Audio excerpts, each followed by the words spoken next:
안녕하세요. 위키피규어 스카이러너입니다. 어벤져스, 다크나이트, 스타워즈 많고 많지만 최고의 3부작 트릴로지 영화로 꼽히고 나는 명작 영화 반지의 제왕 시리즈. 국내에도 정말 많은 수의 반지의 제왕 피규어 팬들이 있는 것은 아니지만 올해 하드코어하게 피규어를 수집하고 계신 일명 네임드 유저들이 반지의 제왕 피규어를 꾸준히 수집하고 있죠. 더욱이 세계적으로 보면 피규어 4대 콘텐츠로 꼽을 수 있는 것, 바로 마블, DC, 스타워즈, 그리고 바로 이 반지의 제왕 호비 시리즈, 일명 중간계 콘텐츠입니다. 반지의 제왕 피규어 역시 가장 유명하고 영화의 팬들에게 인정받고 있는 제품은 바로 반지의 제왕 영화의 디자인과 특수효과를 담당했던 뉴질랜드의 자랑 웨타 컬렉터블의 피규어들입니다. 메인 캐치프레이즈는 컬렉터블 메이드 바이 아티스트 오브 필름. 영화의 아티스트들이 그대로 참여해 만든 컬렉터블이라는 점을 강조하고 있습니다. 주로 폴리스톤, 딱딱한 재질, 스태츄를 중심으로 전시에 최적화된 타입의 피규어를 만들고 있죠. 과장되지 않은 특유의 중후함이 가장 큰 매력입니다. 적어도 1대6 같은 스케일에서는 디테일과 예술성, 감이 적수가 없다는 느낌인데요. 사이드쇼, XM, 프라이먼 등 대형 스케일 제품들까지도 압도한다는 느낌이 들 정도입니다. 유일한 단점이라면 헤드만큼은 핫토이만큼 사실적이지는 않다 정도를 들 수 있겠죠. 근데 이런 멋진 웨타지만 또 다른 측면에서도 유명세를 떨치고 있는데요. 그것은 바로 높은 할인율입니다. 뭔가 자동차 브랜드로 따지면 제규어 느낌? 지난 2019년 블랙 프라이데이 역시 웨타는 역대급 할인율을 보여줬는데요. 기회를 빌어 다양한 웨타 제품들을 구매해봤습니다. 배송 박스만 봐도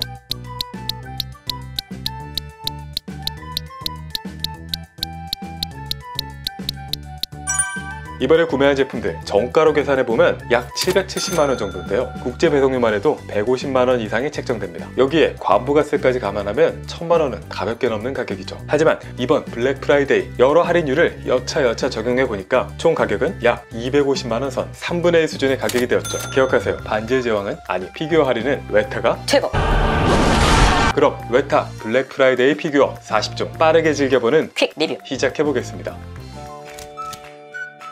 엘프, 휴먼, 드워프, 판타지 영화 반지의 제왕에 등장하는 세 종족의 일반 병사를 다룬 스태츄입니다. 기마왕국, 로한의 병사, 반지의 제왕 두 개의 탑과 왕의 귀환에서 원군으로 등장하면서 강렬한 인상을 남겨줬던 바 있죠. 셋 중 중심을 잡아주는 탄탄한 포즈, 비닐 갑옷의 디테일이 매력적입니다. 하지만 이 둘을 제외하면 좀 심심해. 헤드는 셋 중 가장 아쉽다는 느낌이네요.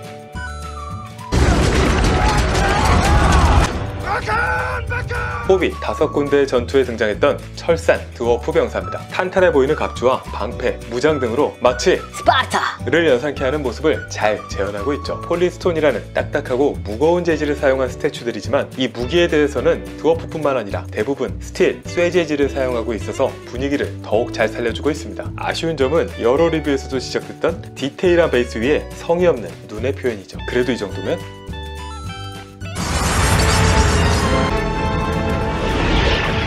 호빗에 등장한 어둠숲 엘프, 중후한 웨타 제품치고는 굉장히 역동성을 지니고 있는 것이 특징입니다. 엘프족 특유의 곡선, 섬세한 문양이 담긴 갑주의 표현이 일품이죠. 금빛이 도는 색감도 진중하니 매력적입니다. 펄럭이는 망토의 역동성은 핫토이 등과 같은 액션 피규어에서는 보기 어려운 스태츄만의 매력 중 하나죠. 다만 이 엘프는 망토가 좀 두꺼운 느낌? 다른 리뷰에서는 헬멧 안, 헤드 표현에 대해서 호평이 많았는데요. 개인적으로는 시선이랑 마감이 좀 아쉬운 편입니다. 조연급으로 등장했던 새 인물 타우리엘과 할디르, 귀염둥이 봄부릅니다. 앤트맨과 왓슨, 아니 타우리엘. 톨킨의 원작 소설에선 등장하지 않았던 영화 오리지널의 여성 엘프죠. 극중의 활약과 비중이 꽤 큰데 바로 그렇기 때문에 까이기도 하는 대표적인 캐릭터이기도 합니다. 섬세한 디테일 표현이 장점인 웨타지만 약점도 있습니다. 바로 그 약점이 고스란히 모여있는 제품인데요. 취약한 얼굴 표현, 투명 레진 재질의 이질감, PVC 재질을 적극 사용하면서 가벼운 느낌. 그래도 여러 악평들에 비하면 날렵함이 느껴지는 이 포즈가 참 매력적입니다. 할디르, 로스로리엔의 엘프 대장. 두 개의 탑에선 원군으로 등장해서 주목을 받았지만 전투 중 아쉽게 사망했던 그 인물이죠. 앞서 얘기했던 웨타의 약점, 얼굴 표현과 투명 레진. 그 약점을 잘 극복해낸 제품입니다. 원작의 인상이 참 잘 담겨있고 피부의 표현도 자연스러운 편이죠. 남미 풍뎅이를 연상시키는 갑주의 독특한 색감과 망토의 동세도 일품입니다. 다만 다리가 너무 쩍버린 것 같은데?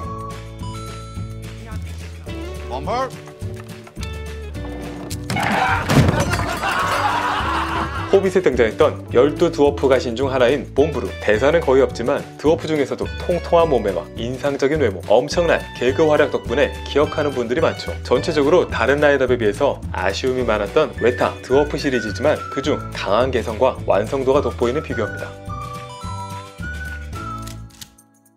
영화에서는 흔한 악강 역할이지만 피규어의 존재감은 단연 주인공들을 압도하는 오크들입니다. 돌굴두루 오크 솔저. 다른 오크들에 비해서 갑주를 좀 제대로 갖춰 입은 편이죠. 인상적인 것은 이 전리품으로 보이는 등짐인데요. 아마도 드워퍼의 것으로 보이는 시체의 머리를 작살로 꿰놓은 것을 확인할 수 있습니다. 앞서 등장했던 어둠숲 엘프 솔저의 빌런 버전이라는 느낌인데요. 동일하게 점프하는 역동적인 모습을 취하고 있습니다. 다만 넌 좀 안 어울려. 엘프와는 다르게 고개를 너무 빳빳이 들고 있어서 감상 각도가 잘 나오지가 않습니다. 헤드에 집중하면 몸이 안 보이고 몸에 집중하면 얼굴이 안 보이죠.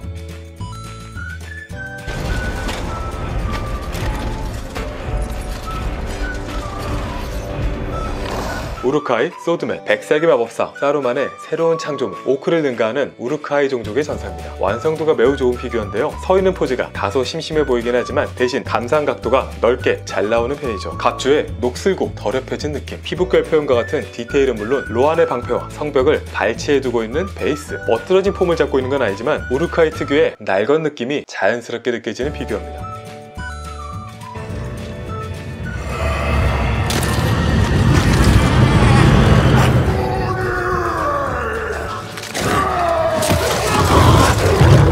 호빗 1편에서는 늑대밥이 되었던 아조그의 부하 야즈네. 왠지 다른 오크에 비해서 쭉 뻗은 슬림함이 특징인데요. 근데 영화에서는 이렇게 슬림한 느낌이 아니었던 것 같은데. 뼈로 만든 아머와 드워프의 얼굴 가죽을 이어붙여서 만든 하이, 그리고 적지가 인상적입니다.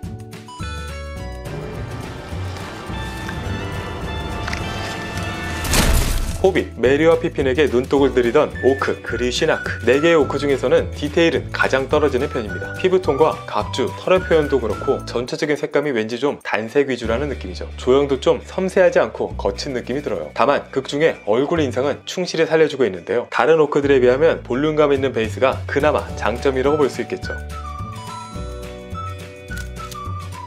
작은 크기에서 더욱 빛을 발하는 웨타의 미니어처 피규어들, 그 중에서는 다소 큰 사이즈인 약 1:10 스케일 정도의 피규어 3종입니다.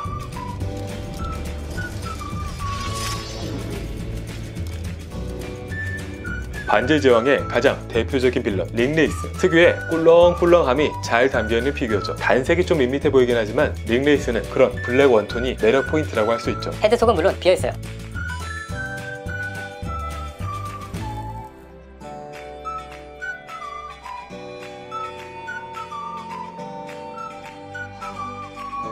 반지의 제왕 주인공은 프로도. 괴한한 것은 아라곤이지만 반지의 제왕과 호빗에 걸쳐서 가장 눈에 띄는 화력을 보여준 아군 역시 간달프죠. 반지의 제왕 1편 초반에 빌보와 담배를 피던 모습을 재현하고 있습니다. 디테일은 그냥 보통? 아니 조금이야.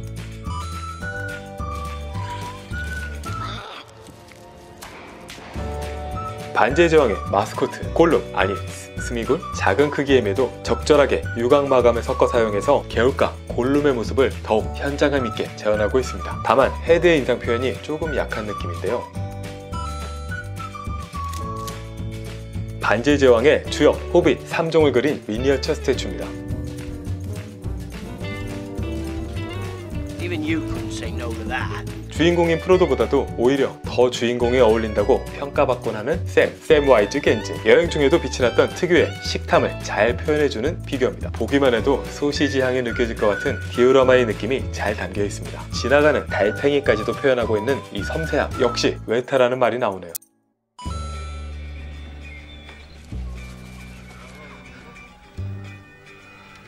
반지의 제왕 그 주인공 프로도입니다. 영화 초반 간달프를 맞이하기 전에 인근 나무에서 책을 읽으면서 기다리던 모습이죠. 작은 스케일 스태츄 부분에서 스태츄 오브 더 이어 소티로 꼽히기도 했을 정도로 좋은 평가를 받은 제품이긴 한데요. 지금 시점에서 보면 이 새 호빗 중에서 가장 디테일과 헤드 재현이 아쉽다는 느낌입니다. 그래도 저 작은 크기에 깨알같이 글씨까지 재현하고 있는 점이 인상적이네요.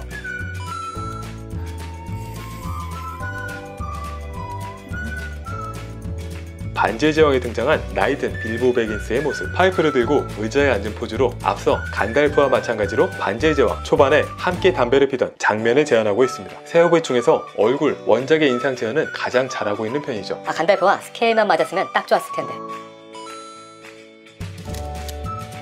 반지의 제왕에서는 석상으로, 호빗에서는 석상에 두기까지의 과정을 그렸던 트롤 삼형제, 샌디에고 코미콘 2012와 국내에서도 진행했던 외타 기획전 등에서 볼 수 있던 라이프 사이즈 대형 트롤의 포즈를 작은 사이즈로 고스란히 재현하고 있습니다. 사실 셋 모두 이름이 있는데요. The Murgaburger Hobbit talk.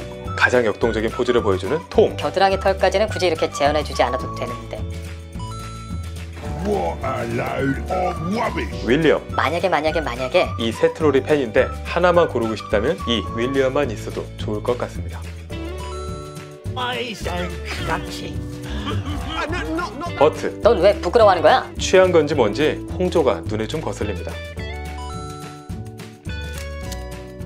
영화 호빗의 여러 액션 중 인상적이었던 장면, 바로 술통을 타고 엘프의 성체를 탈출하던 빌보와 드워프들의 모습을 재현한 피규어입니다. 공통적으로 경류에 떠내려가는 모습을 표현하고 있어서 왠지 현장감이 느껴지는데요.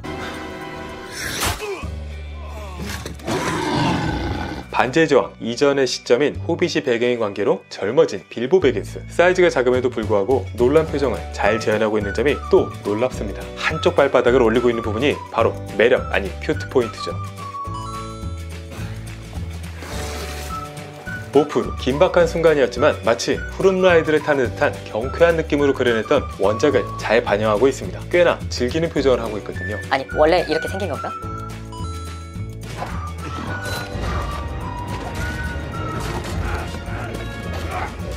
봄부르의 존재감은 이 술통 버전에서도 여전하죠.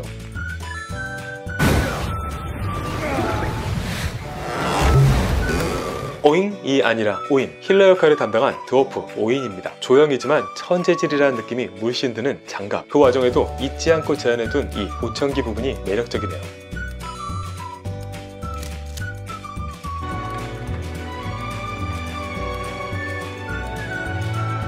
반지의 제왕의 주인공 호빗 프로도의 처음과 마지막을 장식했던 따뜻한 분위기의 호빗 마을, 호빗홀입니다. 실제로 이 호빗 마을은 호비튼이라는 이름으로 뉴질랜드 관광의 명소가 되어 있기도 하죠. 선명한 녹색과 마치 토끼굴처럼 옹기종기 모여있는 각 호빗홀들의 원생물, 집 주변에 작은 기물 등을 작은 스케일에서 리얼하게 재현하고 있는 환경 스태츄 피규어입니다. 주인공격인 이 큰 백엔드를 필두로 한 9개의 호빗홀들, 하나 빼먹었다. 비슷해 보이는 속에서도 각자 개성을 지닌 모습은 모이면 모일수록 그 매력이 빛을 발하죠. 피규어 종류에는 프로, 레플리카로 불리우는 것들이 있습니다. 주로 영화 등에서 등장했던 소품 등을 고스란히 재현하는 것을 목표로 한 피규어를 말하죠. 핫토이 역시 최근에는 인피니티 건틀렛이나 나노 건틀렛 등을 필두로 아이언맨, 아크리액터, 캡틴 마블 호출기 등 실제 사이즈 소품을 만들어서 판매하고 있기도 하죠. 이번에 구입한 외타, 반지의 제왕 프롭들, 먼저 파이프인데요. 드워프 왕자, 소린의 파이프, 호빗, 빌보의 파이프, 그리고 마법사 간달프의 파이프입니다. 과장됨이 없이 탄탄하고 실용적인 원작 드워프의 양식을 그대로 반영한 듯한 드워프 왕자 소린의 파이프, 영화에 사용한 오리지널 몰드를 그대로 사용했음은 물론 같은 재질의 우레탄, 또 같은 마감을 사용했다고 강조하고 있습니다. 다만 실제로 담배를 필 수는 없습니다.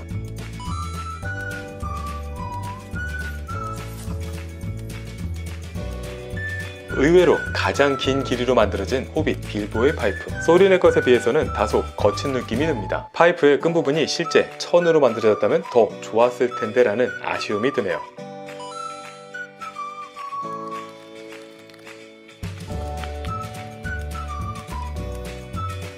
흑빛이 도는 간달프의 파이프, 워낙 단색이다 보니 셋 중에서는 왠지 가장 심심하다는 느낌입니다. 스탠드와 자석으로 연결이 되어 있어서 전시에 안정감을 주네요.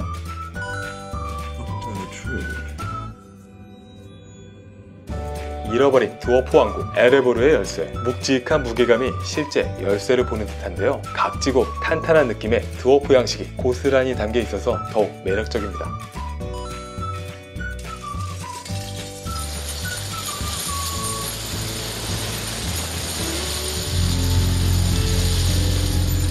드래곤 스마우그의 보물, 한 10,000세트 정도 구매하면 영화상에서 등장했던 이 드래곤 스마우그가 잠들어 있던 금화의 물결, 조금은 재현할 수 있을지도?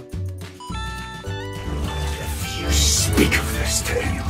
드왈린의 도끼, 드워프 왕자 소린의 12 드워프 가신 중 가장 큰 키 150cm로 최강 전사로 꼽히곤 하는 드왈린. 그가 등에 짊어지고 사용하곤 했던 쌍도끼입니다. 실제 쇠재질은 아니기 때문에 도끼를 쓸 수는 없고요. 꽤 묵직한 무게감으로 도둑이 들었을 때는 요긴하게 쓸 수 있을지도 모르겠네요. 무기 자체가 좀 심심한 디자인입니다. 손잡이 등에 가죽을 사용하지 않은 점이 아쉽죠. 1:1 사이즈 중에서는 가격 대비 나쁘지 않은 편인데 웨타의 디테일을 생각하면 아쉬움이 있습니다.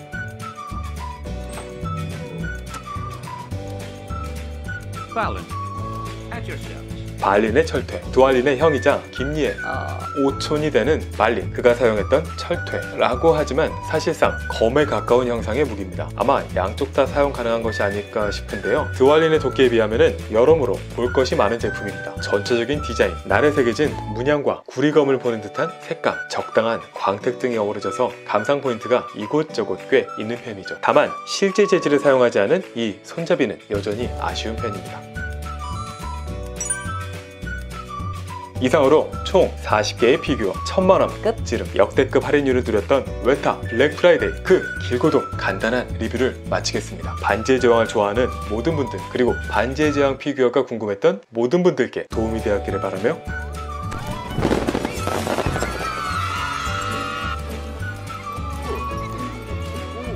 월요일로 시작하는 피규어, 아니. 피규어로 시작하는 월요일 위키피규어, 다음 주에 다시 뵙겠습니다. 감사합니다. 피규어를 좋아하는 모든 분들 구독 버튼을 눌러주세요.